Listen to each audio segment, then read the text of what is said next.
Primera de Pedro 1, del 3 al 9. Primera de Pedro 1.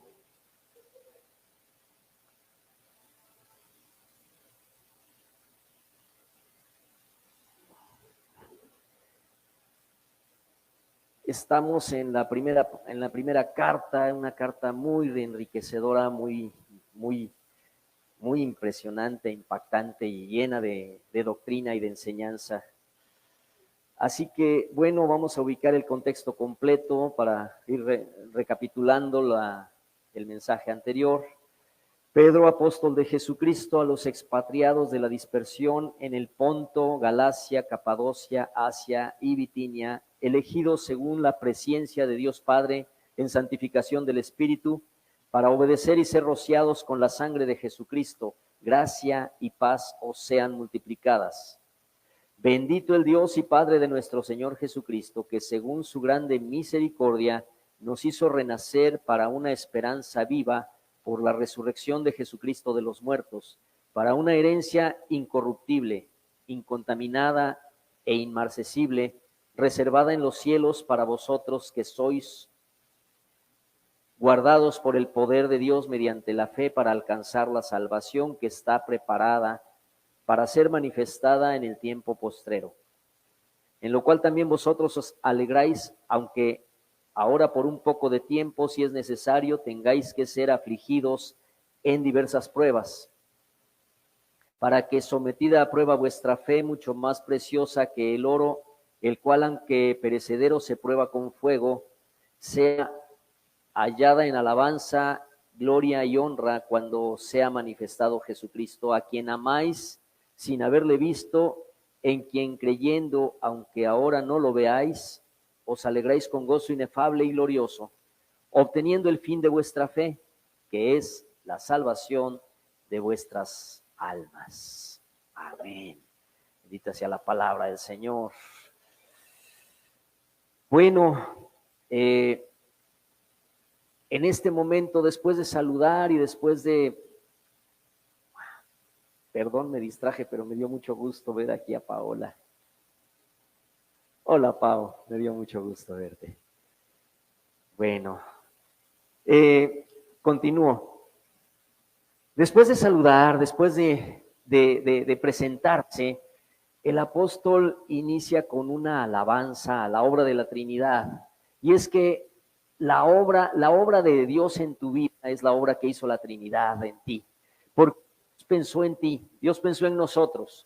Desde que Él creó todo el universo, Él ya había pensado en cada uno de los hombres y mujeres que pisaríamos la tierra, a quienes nos haría la oportunidad de conocerle y de abrazar su palabra y de amarle. Él pensó en nosotros, por eso es que envió a su Hijo Jesucristo, el que vino a morir por nosotros y ha enviado al Espíritu Santo a morar en nosotros para regenerarnos y para hacernos mejores personas. El Espíritu Santo tiene una tarea permanente y constante en todos nosotros, es constantemente redarguirnos, constantemente regenerarnos y hacernos mejores personas. Por eso nosotros podemos reconocer la gracia de Dios al salvarnos, la paz con la que con lo que el apóstol Pablo dice, gracia y paz a ustedes, la gracia, la paz, la certeza, la esperanza y la alegría vienen cuando sabemos que nuestros pecados han sido perdonados.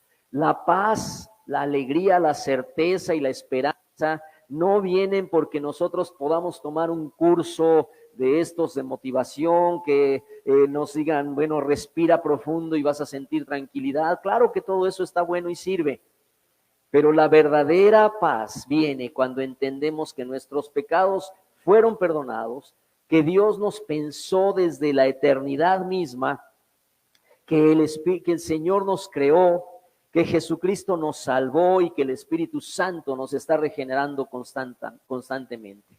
Por eso comienza esta parte después de saludar y de desear gracia y paz a todos los oyentes con una alabanza gloriosa diciendo, bendito sea el Dios y Padre de nuestro Señor Jesucristo, que por su misericordia, porque este hombre Este hombre que era un pescador rudo, que era un pescador impulsivo, ya hablamos de su carácter, era un hombre pues a veces hasta violento, era un hombre rústico y rudo.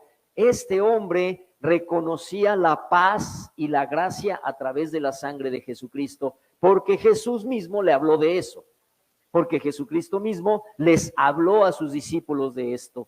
Y él conocía esta gracia y esta paz, porque él había sido testigo, lo había conocido personalmente, había caminado con él, lo había visto obrar milagros, lo había visto multiplicar los panes y los peces, pero también lo había visto reprender fuertemente a los hipócritas, lo había visto sanar a los enfermos, aún resucitar a los muertos, y lo había visto entregarse para ser maltratado, para ser torturado y para morir en la cruz.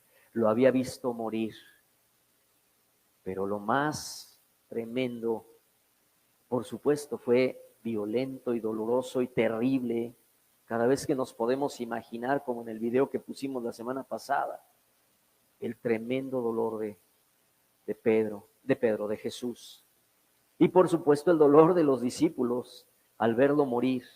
Había contemplado cómo lo sepultaron y pusieron esa piedra enorme, pero después vio a Cristo resucitado, habló con Cristo resucitado, y toda esta experiencia transformó la vida de este rústico pescador agresivo en un hombre que puede reconocer la gracia de Dios y experimentar la paz, de tal manera que desea que a todos nos sean multiplicados.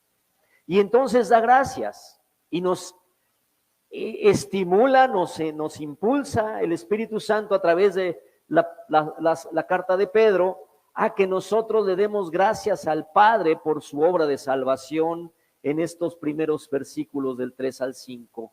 Bendito el Dios y Padre de nuestro Señor Jesucristo.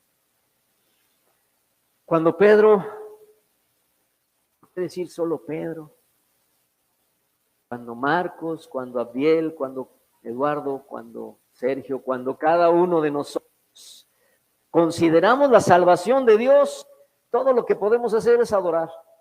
Si en verdad tomamos conciencia, si en verdad consideramos en serio la salvación de Dios en favor nuestro, lo único que podemos es alabarlo. Es lo único que necesitamos hacer, lo único que deseamos hacer, es alabar a Dios, adorar a Dios, porque Él es el motivo especial de la obra de Dios en nosotros.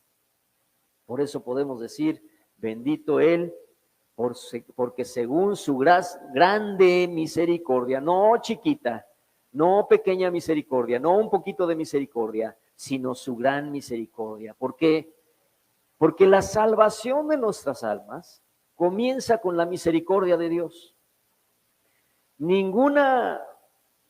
Dios tiene incontables atributos. A veces como un ejercicio de entender un poco a Dios, de acercarnos a Dios, puedo predicar un día un sermón o dar una enseñanza. La hermana, por ejemplo, en el curso de doctrina, puede dar una enseñanza sobre los atributos de Dios, pero lo cierto es que nunca terminaríamos de dar la lista, porque Dios es infinito. Y podemos identificar, de acuerdo con nuestra experiencia directamente, en la relación con Él y la palabra revelada, podemos identificar una gran cantidad de atributos de Dios. Su justicia, su bondad, su santidad, su eternidad, su omnipotencia, su omnipresencia. Pero saben, en cuanto a nuestra salvación, todo comienza con un atributo principal: su misericordia. Es según su misericordia con la que nos hizo renacer. Carlos Spurgeon, un predicador que me gusta mucho leer porque fue uno de los grandes predicadores del siglo XIX en Inglaterra, Dice, ningún otro atributo pudo habernos ayudado si Dios no nos hubiera tratado con misericordia, porque nosotros somos pecadores por naturaleza. Y hace una lista y dice, la justicia de Dios nos condena. Es decir, si Dios no aplicara su justicia, seríamos condenados.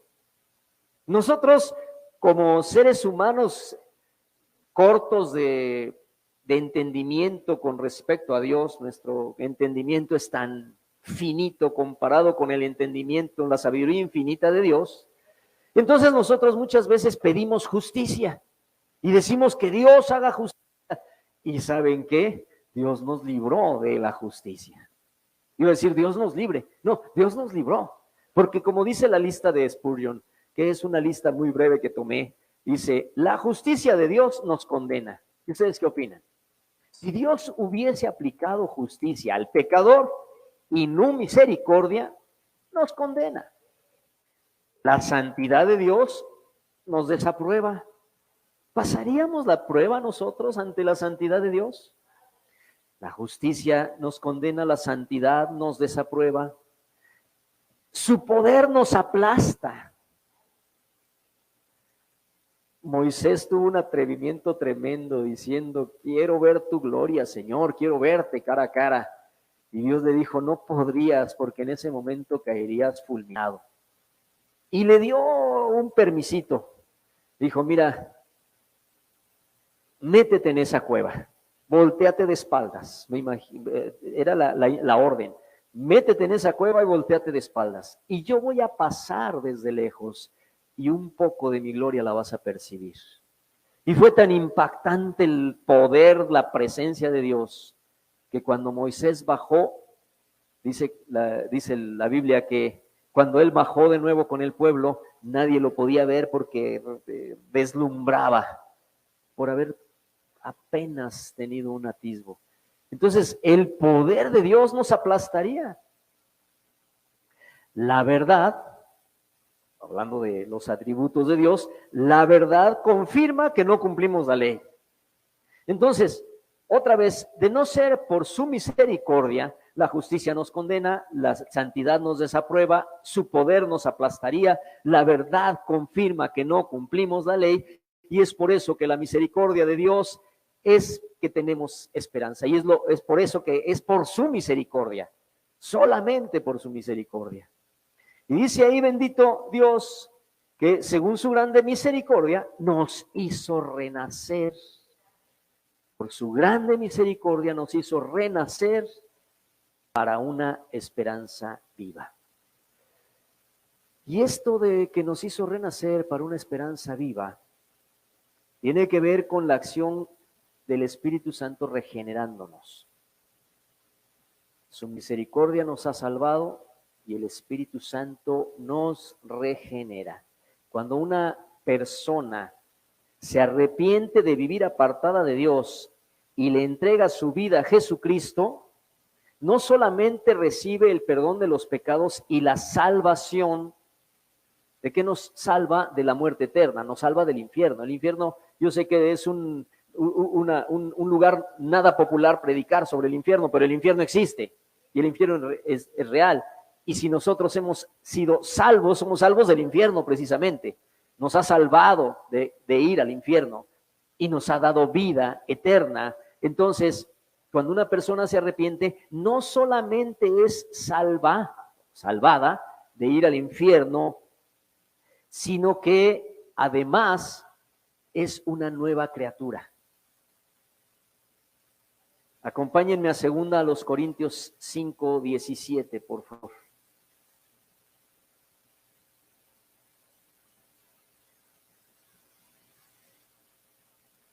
De acuerdo con 2 Corintios 5:17, de modo que si alguno está en Cristo, nueva criatura es. Es decir, no solamente recibe la salvación de la muerte eterna y del infierno, sino que aquí en esta vida es una nueva criatura.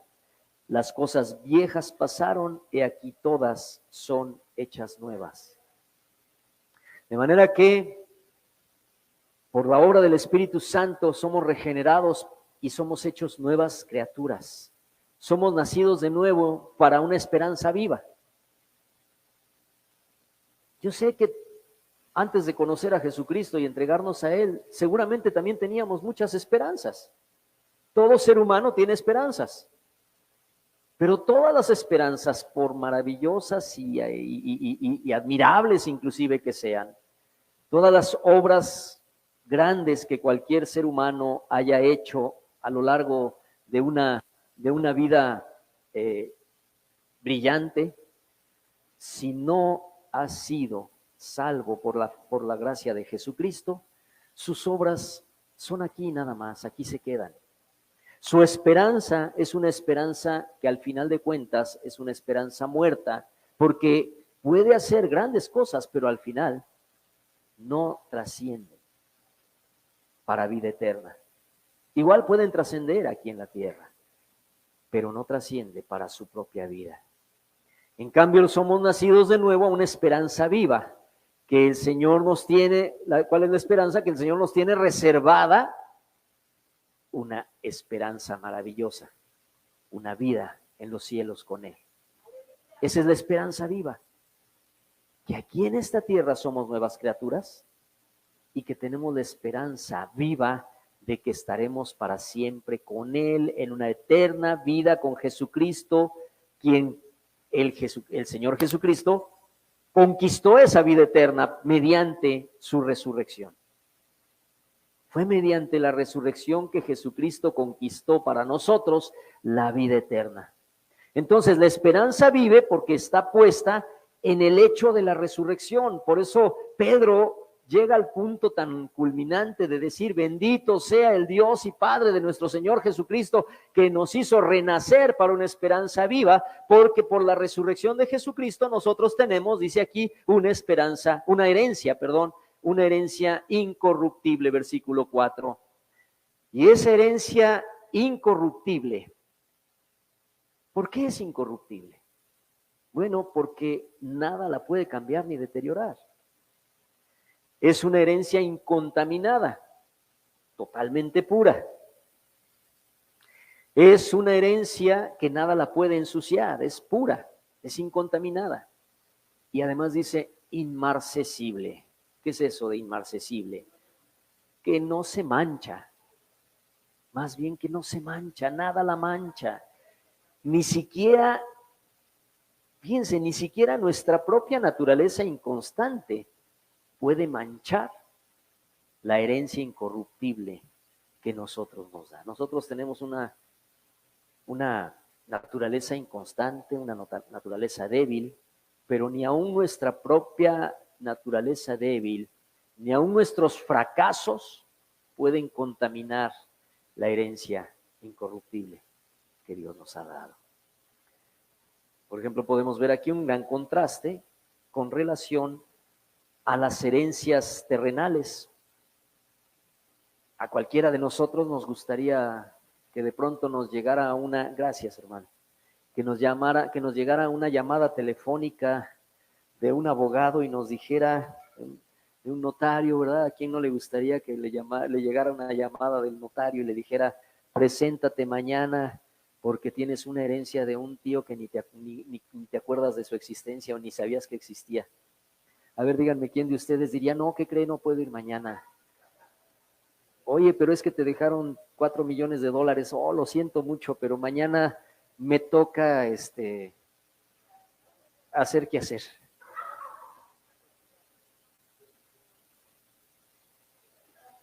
A cualquiera de nosotros nos encantaría recibir una herencia, ¿no es cierto?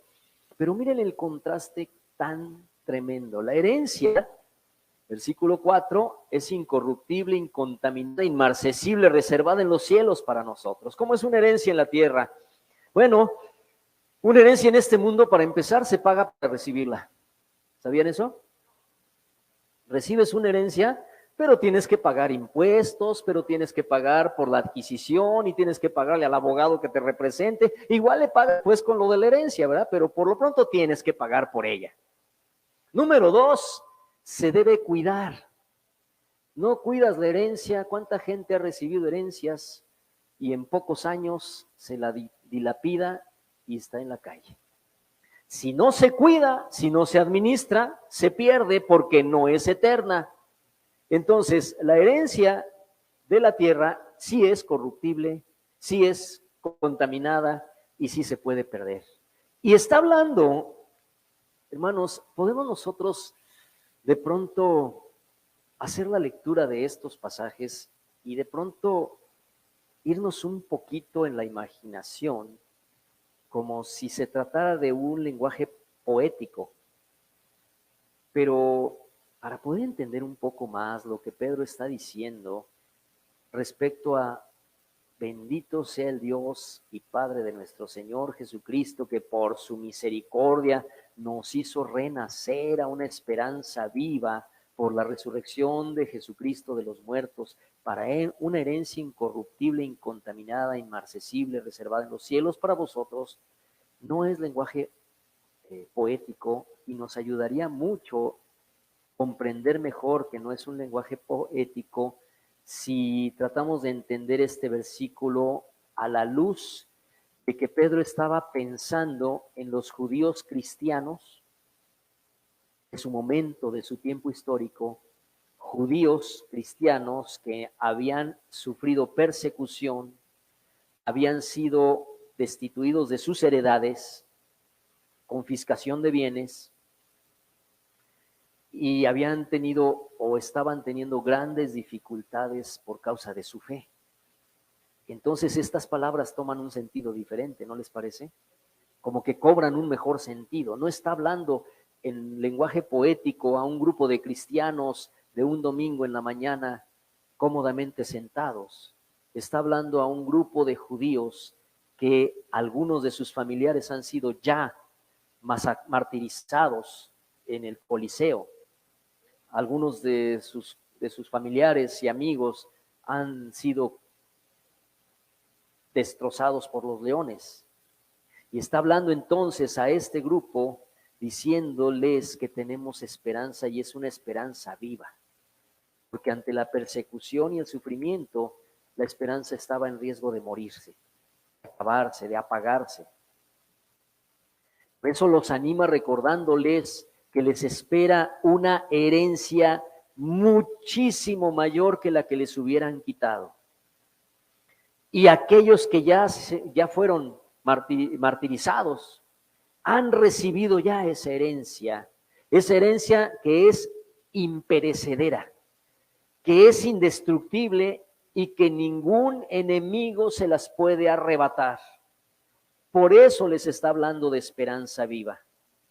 Desgraciadamente, en nuestro tiempo, en nuestra forma de vivir actual, nuestra atención es distraída, es demasiado distraída por aquello que es presente.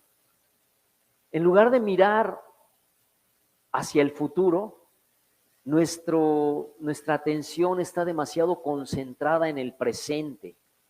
Hay mucho énfasis en el presente, en el aquí, en el ahora. Tienes una sola vida y la vida se vive para vivirla y para ser feliz, y solo tenemos una vida, así que hay que vivirla al máximo, en el aquí, como si todo aquí fuera lo único que hay. Y desgraciadamente esta manera de pensar muchas veces se ha metido también en el imaginario colectivo de los cristianos también. Los cristianos también pensamos demasiado en que Dios nos bendiga hoy, aquí y ahora, y no abona para nada aquellas filosofías de la prosperidad y del éxito y de eres cristiano y vas a ser feliz, millonario y nunca te vas a enfermar. Esos engaños de Satanás para hacer que el cristiano tenga demasiado atento el pensamiento en el aquí, en el ahora, en el presente, y dejar de pensar en el futuro eterno. A lo más que llega el ser humano es a pensar en el futuro presente también. ¿Cómo le voy a hacer para tener una buena pensión, o los ahorros para mi retiro, o cómo voy a hacer para cuando esté viejito no darle molestias a mis familiares y tener una buena serie de propiedades de las cuales vivir? Total, al final de cuentas es el aquí y el ahora. Si acaso más un pensamiento de futuro a 10 o 15 o 20 años. pero poco pensamos en el futuro eterno, en esa esperanza viva que es eterna, esa esperanza viva que es incorruptible.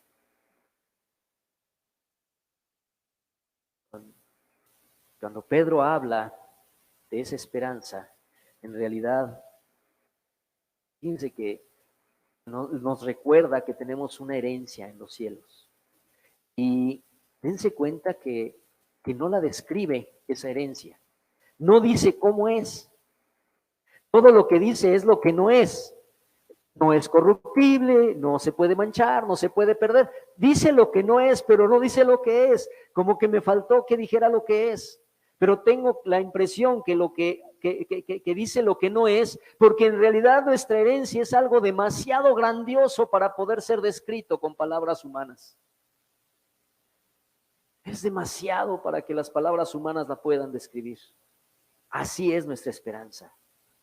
Y es una esperanza para la cual Dios mismo nos guarda, versículo 5. Aparte de mí, ¿cuántos de ustedes son inconstantes? ¿Cuántos de ustedes son débiles? ¿Cuántos de ustedes, aparte de mí? La lista puede seguir. Si dependiera de nosotros esa esperanza, hace mucho rato que la habríamos perdido, ¿no les parece? Si dependiera de nosotros guardar esa herencia, hace mucho tiempo que nosotros la hubiéramos destruido. Pero el versículo 5 es maravilloso, dice, ustedes sois guardados por el poder de Dios. ¿Para esa esperanza? Ustedes sois guardados por el poder de Dios mediante la fe para alcanzar esa salvación. Es Dios mismo quien nos guarda. Por eso el apóstol Pablo en Filipenses 1:6 dijo, estoy persuadido de esto. El que comenzó en ustedes la buena obra, la va a perfeccionar hasta el día de Jesucristo. ¿Y cuál es el día de Jesucristo? El día que Jesucristo venga por segunda vez. Pero también hay un día de Jesucristo para cada una de las personas cuando parten de este mundo. Cuando el cristiano es llamado a dejar esta vida y presentarse ante Jesucristo, ese es el día de Jesucristo para esa persona. Entonces el Señor nos dice que Él mismo, versículo 5, nos guarda, y el apóstol Pablo lo afirma también diciendo, estoy persuadido de esto. Es decir, no tengo una duda. El que comenzó en ustedes la buena obra, la va a perfeccionar. En otras palabras, mis queridos hermanos, mi querida Kenia, mi querido Sergio, Luis, no te angusties. Por supuesto, vive para Dios, entrega tu vida a Dios, pero ¿sabes qué? No te afanes pensando, hoy me equivoqué, hoy fallé, hoy caí, entonces hoy arruiné mi salvación. ¿Por qué? Porque nosotros somos guardados, y Pablo dice, yo estoy persuadido de esto, el que comenzó en ti la buena obra, no la va a dejar a medias. ¿Cuántos de ustedes tienen cosas que han empezado algún día y las han dejado a medias?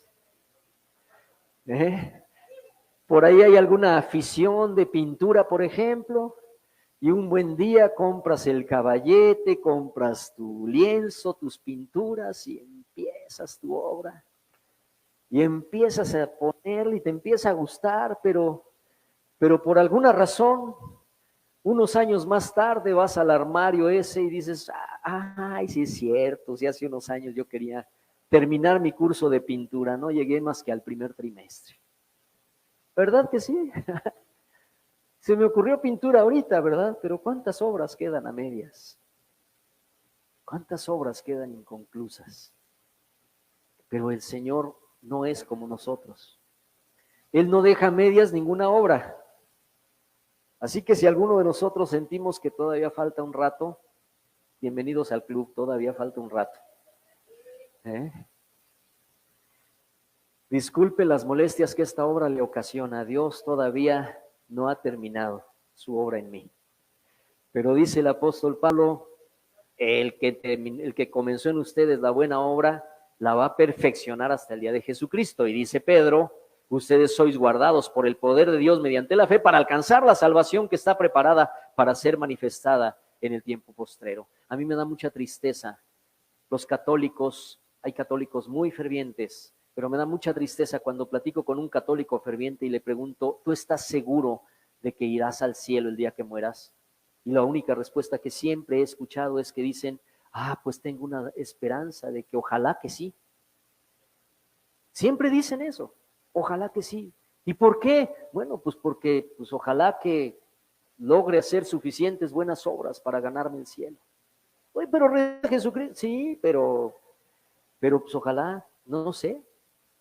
Pero aquí dice el Señor, ustedes son guardados para la salvación, la van a alcanzar, no lo duden. Que todavía fracasamos, sí, pero el Señor está haciendo la obra. Aquí lo importante es no darle la espalda a Dios, no apostatar, porque es entonces cuando sí echamos a perder todo. Pero el que comenzó en la obra, dice aquí, mediante la fe, para alcanzar la salvación que está preparada para ser manifestada en el tiempo postrero. Nosotros somos guardados por el poder de Dios mediante la fe. Ahora, esto es bien importante, es mediante la fe, no nada más por mi linda cara. Es por la fe que una persona es guardada. Y es una fe que es una fe de relación, es una fe no solo creencia, es comunión. Que algunos podemos vivir mucho tiempo engañados diciendo es que tengo fe porque creo. Sí, los demonios también creen y tiemblan. No es una fe de creencia, es una fe de comunión. Es una fe de intimidad con Dios. Es una fe de búsqueda constante de su presencia. Jesucristo dijo, separados de mí, nada podéis hacer. Lamentablemente, algunos de nosotros ocasionalmente como que nos acostumbramos, nos sentimos tan seguros que dejamos de orar, que dejamos de buscar a Dios, que dejamos de clamar por su misericordia. Dejamos de tener esa comunión con la palabra. En otras ocasiones he dicho que algunos nos apartamos del Señor porque nos avergonzamos por el pecado, porque nos sentimos muy mal, es cierto, pero también a veces sucede que estamos tan tranquilos y tan seguros que vamos deslizándonos y dejando de tener comunión con Dios. Tenemos creencia, pero no comunión. Y entonces aquí nos está diciendo el Señor Jesucristo, separados de mí, nada pueden hacer. Es mediante, el versículo 5, son guardados mediante la fe para alcanzar la salvación. Después de esa alabanza y después de esa seguridad que nos afirma que el Señor mismo guarda nuestras vidas para la salvación, entonces explica el propósito de las pruebas. Nos dice, no se les olvide, ustedes son guardados mediante la fe. Dios los salvó. La gracia y la paz sea con ustedes. Pero ahora nos explica las pruebas. Versículos 6 al 9. En lo cual ustedes se alegran, aunque ahora por un poco de tiempo, si es necesario, tengan que ser afligidos en diversas pruebas. Para que sometida a prueba su fe, mucho más preciosa que el oro, el cual aunque perecedero se prueba con fuego, sea hallada en alabanza, gloria y honra cuando sea manifestado Jesucristo, a quien ustedes aman sin haberle visto y en quien creyendo, aunque ahora no lo vean, se alegran con gozo inefable. Bueno, aquí lo voy a dejar de momento. Para alabanza, se ha hallado en gloria, alabanza y honra, versículo 7. Y entonces empieza con esto, en lo cual ustedes se alegran, aunque ahora da por hecho que se alegran por las pruebas. No se les olvide, está hablándole a judíos del primer siglo, cristianos perseguidos, despojados de sus propiedades, desterrados inclusive, por una parte importante de su familia también desechados. Algo terrible que se oye es: dejarás de ser mi hijo o dejarás de ser mi hija, ¿verdad? Eso es lo peor que un padre o una madre puede decirle a alguien. Y desgraciadamente, muchos de ellos pasaban por eso. Tú te entregas a Jesucristo, te entregas a esos revoltosos de Jesús y dejas de ser parte de esta familia. No se les olvide que también estaban siendo perseguidos por el Imperio Romano, encarcelados, apresados. Pablo escribe su carta a los filipenses, que por cierto la carta a los filipenses es una carta que dice muchas veces gozo, alegría, gócense en el Señor. ¿Recuerdan la carta cuando la estudiamos? Gozaos en el Señor siempre. Y Pablo, cuando está escribiendo esa carta, tiene las manos encadenadas a una pared en una mazmorra. Es ahí donde más dice gócense y gocémonos. Y ahora Pedro está diciéndonos: alégrense, alegrarnos en los problemas, alegrarnos en las aflicciones. ¿Alegrarnos de qué? Bueno, no es fácil, de acuerdo con lo que dice esta carta. Nosotros debemos alegrarnos cuando somos afligidos por diversas pruebas. ¿Es fácil eso? Prácticamente, de veras, yo cuando estaba escribiendo este mensaje, de pronto no pude evitar poner el signo de interrogación y decir: ¿alegrarnos de qué? Como que lo leí otra vez, hagan de cuenta que lo leo y de repente, a ver, espérame, ¿qué me estás diciendo? ¿Alegrarnos de qué? Cuando estamos pasando por diversas pruebas. Pues eso dice: alegrémonos cuando estemos pasando por diversas pruebas, pero alegrémonos no por las pruebas, porque eso sería masoquista. Señor, gracias por los guamazos que me dieron cuando me asaltaron. Ay, Señor, gracias porque me asaltaron. No está diciendo eso. Eso sería masoquismo. Está diciendo alegrarnos en el Señor. Dice, alegraos. Vosotros os alegráis ahora. Bueno, alegrarnos porque el poder de Dios es el que nos guarda para ser afligidos en esas pruebas. Nos evita ser afligidos. O somos afligidos, pero pasamos por ellas, porque el Señor nos guarda mientras pasamos por el fuego. Y habla de fuego. Pero hay algo que me gusta menos todavía, ¿saben? Si ya de por sí me pregunté o le pregunté en este diálogo, ¿alegrarnos de qué? De las diversas pruebas. Ok. Pero algo que me gusta menos, si es necesario. ¿Ya lo vieron ahí en el 6? Si es necesario. ¿Es necesario? ¿Saben qué? A mí no me gusta reconocerlo. No me gusta reconocer lo que les voy a decir ahorita. Pero las ocasiones cuando más he buscado a Dios y cuando más he estado en oración profunda es al pasar por alguna dificultad o una situación que me rebasa. No me gusta reconocerlo, me gustaría más decirles: yo siempre estoy en la máxima comunión y las pruebas se me resbalan. La verdad, cuando más he buscado a Dios, ha sido cuando he pasado por una dificultad que me rebasa. Y son esas experiencias duras las que forjan nuestro carácter. Como dijo por ahí alguien, la prueba restaura, sí. Porque esas experiencias duras son las que forman nuestro carácter. Yo no sé si el filósofo Goethe era cristiano o no lo era, pero tiene una frase que me gusta mucho. Dice: el talento se educa en la calma, pero el carácter en la tempestad. Él mismo lo reconoció. Y Pedro aquí nos está diciendo: alégrense por esas pruebas. Ahora, aquí, cuando dice las pruebas, cuando dice alégrense cuando pasen por diversas pruebas, y Santiago también lo dice en el capítulo 1, también dice: ustedes alégrense, gócense cuando pasen por diversas pruebas, dice Santiago. ¿Saben? No es que Dios necesite probar nuestra fe para saber el calibre de ella. Cuando Dios nos pasa o permite que pasemos por pruebas, no es porque Él quiera saber cómo está el calibre de nuestra fe, Él ya lo sabe.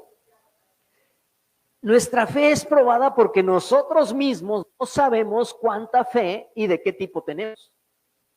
Esa es la razón por la que nuestra fe es probada. Porque yo mismo no sé de qué tamaño es mi fe y de qué tipo es mi fe. Entonces Dios permite que pase por una prueba. Y el Señor nos alienta diciendo que las diversas pruebas duran poco tiempo. Son necesarias para fortalecernos, pero además duran poco tiempo.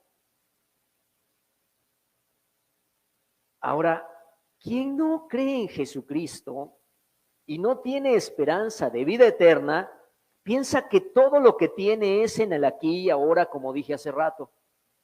Y ustedes y yo conocemos miles de personas así.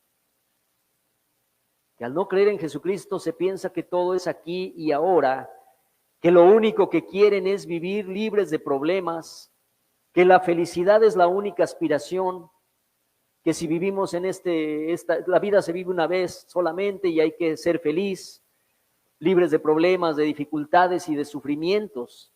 La gente que no conoce a Dios y no tiene esperanza de vida eterna, esa es su aspiración. ¿Y saben qué es la peor tragedia? Que terminan más decepcionados todavía, porque esa vida no es real. La vida de pura felicidad y pura plenitud y pura tranquilidad no es real. Pero quienes tenemos comunión con Dios, tenemos una esperanza gloriosa de eternidad con Él. Eso es lo que nosotros sí tenemos. Y entonces entendemos que aunque pasemos por duras experiencias como las que vivieron estos discípulos y la iglesia del primer siglo y la iglesia en Irak en este día y la iglesia en muchos lugares por ejemplo, Pakistán y tantos lugares que podríamos citar, las experiencias difíciles, por duras que estas, que son persecuciones y cárceles, o como Juan, años abandonado en una horrible isla, porque Patmos no crean que era una isla paradisiaca, ¿no? Patmos era una isla prisión horrible. O como las actuales experiencias de prueba que vivimos nosotros. Aún nosotros que estamos hoy cómodamente sentados ahí en la sala de tu casa, tomándote un café mientras oímos este mensaje, o aquí cómodamente sentados, tomando una refrescante agua mientras platicamos. Pero aún así tenemos pruebas. Enfrentamos dificultades. Enfrentamos tal vez la muerte de un bebé recién nacido. Tal vez enfrentamos escasez por falta de empleo luego de una larga pandemia. Tal vez experimentamos conflictos matrimoniales o tantas y tantas cosas como simplemente vivir en un mundo que niega a Dios y que exalta los peores antivalores morales. A alguien que no quiera reconocer la ideología de género, lo castigan, lo sancionan, lo mandan a cursos y al rato hasta la cárcel lo andan metiendo. Vivimos en un mundo que sostiene los peores antivalores. O tal vez enfermedades incurables. Alguien que escuche hoy o más adelante este mensaje, puedes estar pasando por una enfermedad incurable y prolongada. Son diversas pruebas. Entonces, Dios no es popular enseñar que Dios nos probará y que Dios nos permitirá que pasemos por diversas pruebas, pero que por medio de esas pruebas nos conduce hacia la madurez, y eso a veces también, esa madurez es mediante el sufrimiento. No es popular hablar de esto. Yo sé que nos gusta más que hablemos siempre de que todo es bonito y color de rosa.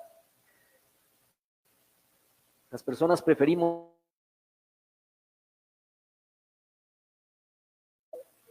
Bienvenidos a la vida real. Ahora, lo principal es que nosotros sabemos que esta vida no es todo. Que un día estaremos en la morada de Jesús, que fue, mejor dicho, la morada que Jesús fue a preparar para nosotros.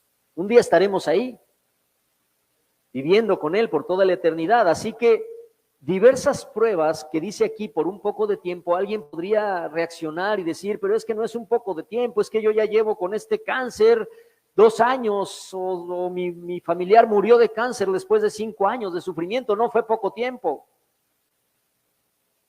Pero es que comparado con la eternidad que vamos a pasar con Dios, las pruebas no duran mucho tiempo. A mí siempre me gusta pensar, híjole, si Dios me da una larga vida, a lo mejor llego a los 90 o 95 años, que no me encantaría estar ya sentadito en una silla de ruedas y que me lleven y me traigan, ¿verdad? Pero que Dios me diera 95 años con autonomía, con salud, con libertad, como el tío de un familiar nuestro, el tío de Eric, que a sus 100 años todavía salía todos los días a caminar, a comprar su periódico y regresaba a su casa para desayunar. Qué bonito una vida así, ¿no? Pero aunque me diera 100 años de vida, yo no estoy tan seguro que me voy a acordar. A ver, les voy a poner un ejercicio breve. ¿Quién de ustedes se acuerda qué hizo el 18 de febrero?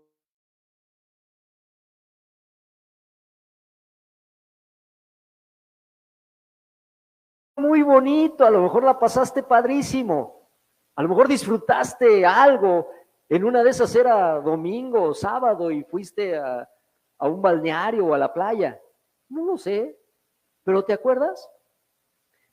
Mientras lo viviste dijiste, uy, qué padre, que esto no se acabe, pero apenas hace 2 años y ya ni te acuerdas. Entonces yo tengo la impresión de que aunque yo llegara a vivir como ese viejito de 100 años que les mencioné, después de los primeros 500 años de eternidad, tengo la impresión que ya no me voy a acordar. O luego del la primer decena de miles de años en la eternidad, a lo mejor ni siquiera me voy a acordar que un día existió un lugar llamado Tierra y ahí estuve yo. No sé, me gusta jugar con esa imaginación. ¿Cómo lo ven ustedes? De manera que entonces, cuando puedo leer aquí, cambia mi perspectiva. Cuando dice por un poco de tiempo, si yo pienso como la mayor parte de la humanidad que no conoce a Dios en el aquí y ahora, entonces la prueba es una frustración insuperable, porque entonces significa que se están perdiendo los mejores años de toda mi vida. Pero como toda mi vida va a ser en la eternidad, entonces cuando Pedro dice aquí, por un poco de tiempo, puedo entender que un poco de tiempo no importa si son meses o años de una prueba. Después de todo, es un poco de tiempo, porque al fin de cuentas, las pruebas no van a durar para siempre y comparados con la eternidad, no son absolutamente nada los días que vivimos aquí. Por eso el Salmo dice que los días de nuestra edad son vanidad. Pronto pasan y volamos, dice así. Y dice que Dios es el que nos preserva, aunque pasemos por un poco de tiempo por esas pruebas, por eso nos alegramos, porque Dios nos sostiene. Y dice el versículo que sigue, a quien amamos, versículo 8, sin haberle visto. Pedro sí había visto a Jesús. Pedro y los discípulos lo habían visto, habían caminado por él por 3 años. Pedro habló con él muchas más veces que muchos de sus discípulos. E incluso Pedro habló con él después de la resurrección. Tuvo un buen diálogo Jesús con él después de la resurrección. Pero casi todos los cristianos a los que está dirigida esta carta no habían visto nunca en persona a Jesús. Casi ninguno de ellos lo vieron en persona y aún así lo amaban. Por eso dice: a quien ustedes aman sin haberle visto. Yo sí lo vi, lo amo, pero ustedes lo aman sin haberlo visto. Jesús le dijo a Tomás: porque me viste, creíste. Pero bienaventurados los que sin ver me crean. Es decir, qué bueno que estás contento porque me viste, pero ¿sabes qué? La alegría de los que sin ver me crean es una bienaventuranza. Casi ninguno de estos cristianos habían visto a Jesús, pero no era menos real porque no lo hubieran visto, como nosotros que no lo vimos, pero no es menos real para nosotros. En eso nos parecemos a los cristianos del primer siglo. No hemos visto a Jesús en persona, pero Jesucristo es el mismo ayer y hoy y por todos los siglos. Y eso nos da un gozo inefable, dice ahí el gozo inefable de lo que habla. Es un gozo inefable, es decir, un gozo que va mucho más allá de lo que las palabras pueden expresar, de lo que las palabras pueden decir y aún de lo que las pruebas pueden intentar apagar. Cuando nosotros comprendemos que creemos en el Dios eterno, que es el mismo ayer y hoy y por siglos, no hay manera que nuestro gozo se apague. Así que, hermanos, en lugar de estar siempre pensando en lo material y en el aquí y ahora, por supuesto, trabajemos, por supuesto, si Dios nos permite y nos bendice, ahorremos. Claro que no estoy diciendo que eso sea anticristiano, ni mucho menos. Por supuesto que sí, esforcémonos. Pero no estemos pensando en lo material y en el aquí y ahora. Debemos proyectar nuestra vida mirando al grandioso Dios que tenemos y a la hermosa herencia que Él tiene preparada para darnos cuando lleguemos a su presencia gloriosa. Yo creo que esto también es lo que hace la diferencia cuando, en la ocasión que Dios así lo determine con quien así quiera hacerlo, cuando llama a alguien a servirlo y dejarlo todo, si ese cristiano tiene su vista demasiado puesta en el aquí y ahora, va a decirle no a Dios. Le va a decir: Dios, te sigo amando, voy a seguir dando mi diezmo, voy a seguir yendo a la iglesia, pero no me pidas que lo deje todo como Pedro y te sirva. Mejor coopero para que otro vaya a Pakistán a predicar. Pero si Dios llama a alguien que no tiene puesta la vista en el aquí y ahora, esa persona puede ser capaz de renunciar a su trabajo, vender su empresa, hacer lo que quiera necesario para seguir el llamado de Dios. Esa es la diferencia. Y nosotros deberíamos siempre proyectar nuestra vida mirando hacia el grandioso Dios que tenemos y su preciosa herencia que Él tiene preparada para darnos cuando lleguemos a Él. Y deberíamos dejar que Dios actúe para conducirnos a la madurez espiritual, aunque algunas veces el camino atraviese por escarpadas montañas o por secos desiertos. En Efesios 6:10, el Señor dice que nos fortalezcamos en Él y en el poder de su fuerza. Vean, por favor, acompáñenme a Efesios. Efesios 6:10.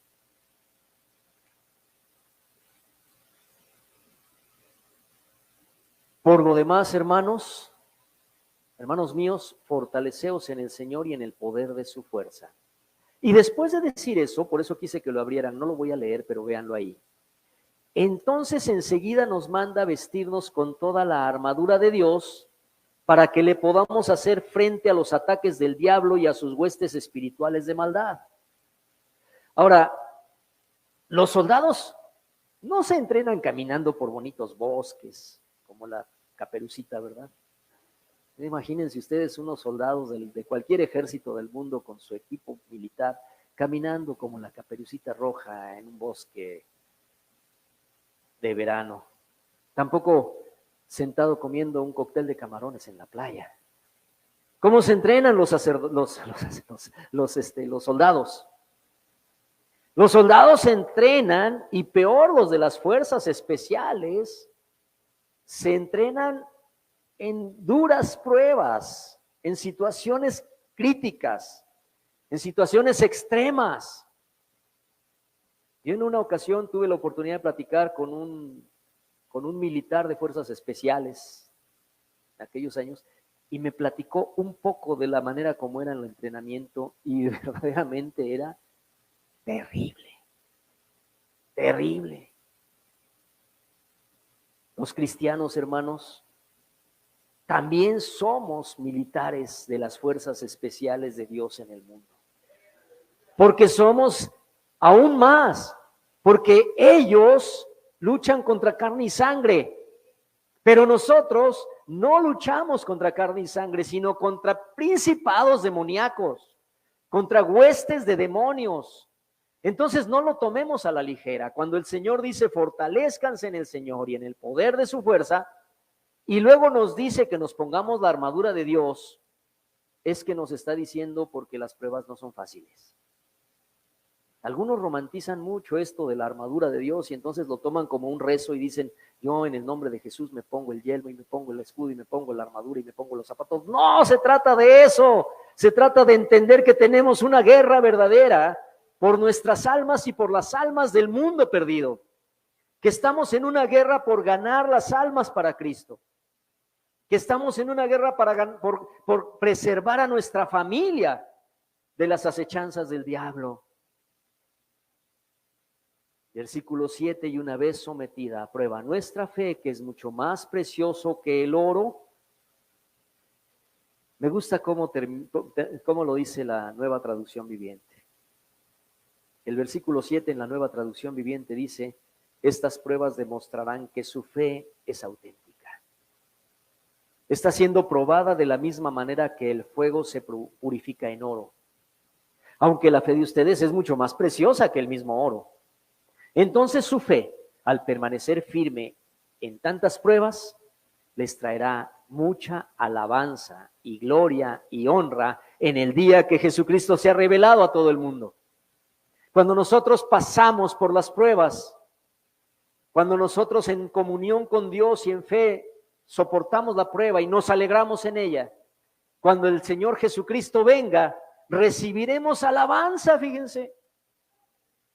Aquí no está hablando de la alabanza que le damos a Dios, sino que dice, y entonces les traerá mucha alabanza y gloria y honra en el día que Jesucristo sea revelado a todo el mundo. Y una de esas alabanzas es cuando el Señor diga, bien, buena sierva y fiel, bien, buen siervo y fiel, sobre poco fuiste fiel, sobre mucho te pondré.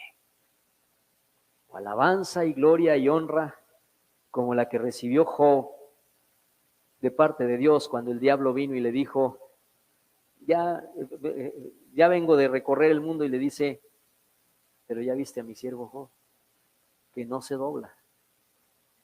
Que el Señor permita que pueda decir lo mismo el Señor, y el Señor lo hará. El Señor ha de decir, lo voy a corrijo ese renglón, ya lo borré. Corrector, el Señor quiere y está trabajando en cada uno de nosotros para también el poder decir, ya viste a mi siervo Luis, ya viste a mi siervo Roberto, ya viste a mi sierva. Y el Señor pueda decir, una cristiana verdadera, que no lo doblan las pruebas. Oremos.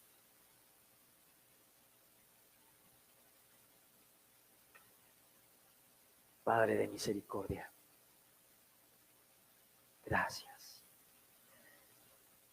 Gracias por tu palabra, Padre amado, porque nos hablas y nos dices que siempre estarás con nosotros y que aunque pasemos por distintas pruebas, esas pruebas lo único que hacen es mostrarnos el camino en el que estamos.